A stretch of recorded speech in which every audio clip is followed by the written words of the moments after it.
Hi everyone, it's V with Bees and Everything, and today I'm making mead and I want to show you just how easy it is to make your own mead. You really only need three things: honey, water, and yeast. You can add some fruit if you would like to enhance the color and flavor of your mead, but you don't really need them.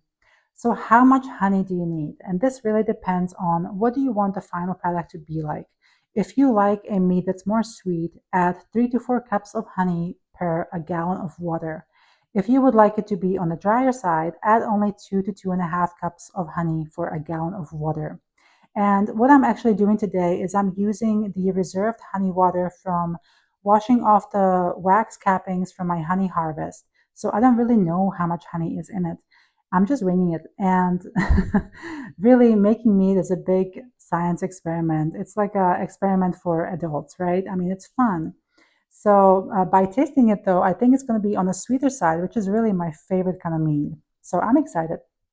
Now let's talk about the yeast. So you can either use a dry active yeast, and in that case, I suggest you don't use the regular bread yeast.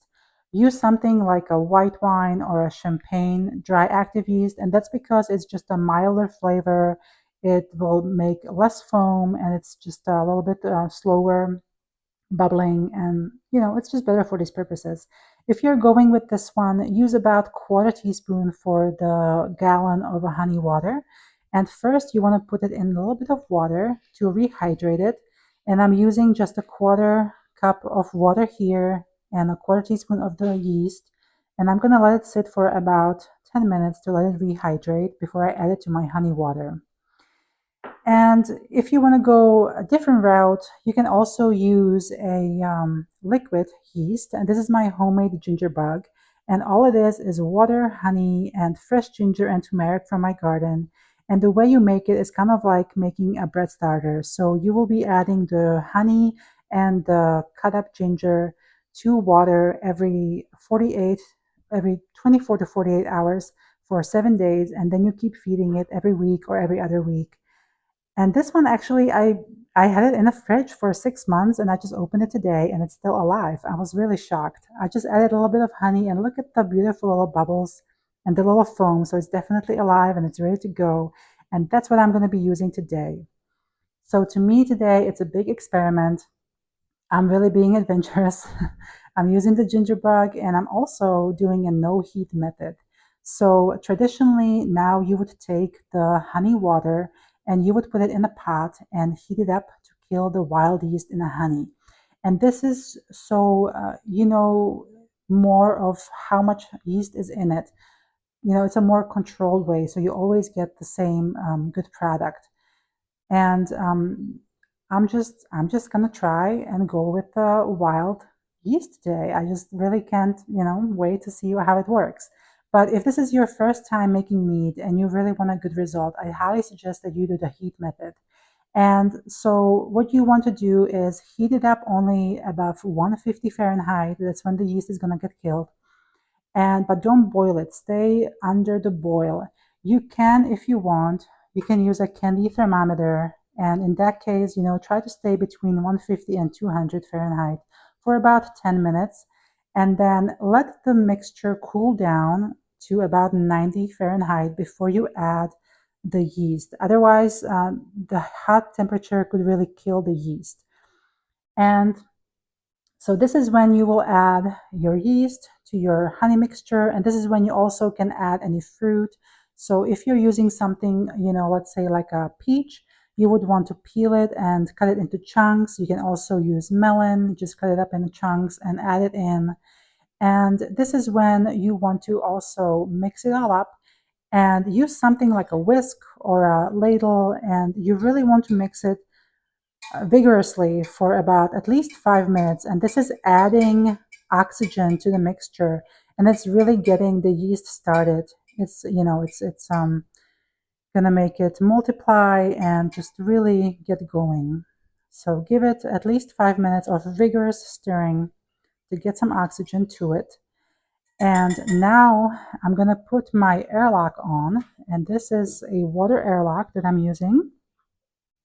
And as the yeast is eating the sugar, it will create alcohol and also carbon dioxide. and the carbon dioxide will go out of the airlock, but no air can get in. So no, mold spores will go into your ferment. And so this is a really, really great thing. And also make sure that you're leaving a little headspace here, because as it bubbles up, it will rise up a little bit. So you really want to make sure you have a little space here. And now you want to put this jar in a place that's dark and that's has a good temperature. And the best temperature is about 75 Fahrenheit degrees. You really don't want to go over 90 because it will kill the yeast. And you don't want to go under 60 because that's just not going to get the yeast even going. So this is really something to think about before you start making mead. What is the best really time of the year to make this? I'm in September, and this is really perfect because my inside temperature right now is 75, so I'm spot on. And another thing is, how long does it take? So in about 24 to 48 hours, you should start seeing bubbles starting. And at first, it's going to be rapid. It's going to bubble a lot for at least a week or two, but then it's going to start slowing down. And when it's done, when it stops making the bubbles. And you want to be at least 2 weeks without bubbles. And last time I made this, it took about 4 weeks for the fermentation period. And so when it's done all bubbling, it's ready to be bottled. And these are the bottles that I like to use. And this is just a gallon glass jar. And what I'm going to do now is strain all the fruit out. And by the way, for this one, I'm using some berries from my garden. This is a blackberry and raspberry.